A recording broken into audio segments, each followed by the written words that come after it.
Hey everybody, it's Margo at My Favorite Quilt Store. I wanted to give you a little preview of this quilt kit called Apricot Grove by QT Fabrics. It's got this beautiful fabric in this kit.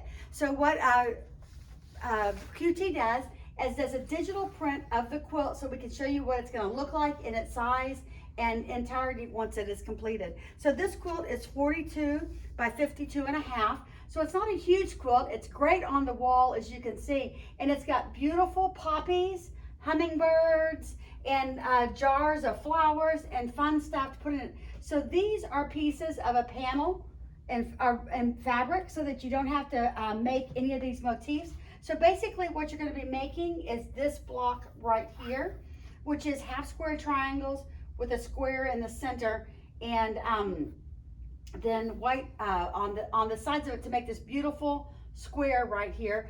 Then these squares are outlined in outlined in a floral fabric.